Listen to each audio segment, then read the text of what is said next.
Now, have you ever had a client say to you, hey, did my friend call you, but you never got the call? Often lost in no man's land between intent of the client to give you an introduction and then implement the friend actually calling you, endorsements can be lost. It confirms that you're referable, but that doesn't always lead to referrals. Conversion from endorsement to actual introductions begins with clarifying what is an advocate. It's interesting when Chris or I have a consultation with an advisor and we talk about advocacy, we'll often ask the advisor, what is your definition of an advocate? As you can imagine, most advisors will say, well, an advocate is a cheerleader. They wave my flag, which is partially accurate. But in truth, they're advocates of whom?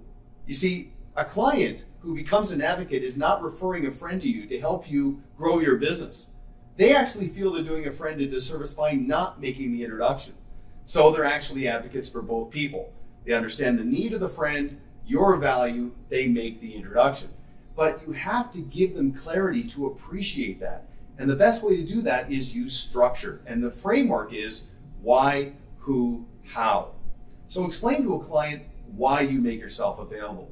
Give them the purpose and tell them that a friend of theirs does not need to become a client of yours to take advantage of your sounding board service. If they're important to the client, they're important to you. I think there's an important point here too under the who. Once the why is clear, now who are you best suited for? It's often we hear advisors saying, I'm looking for someone like, well, when you present it that way, the client really isn't interested in what it is you're looking for. They might be interested in, however, who you're best suited for.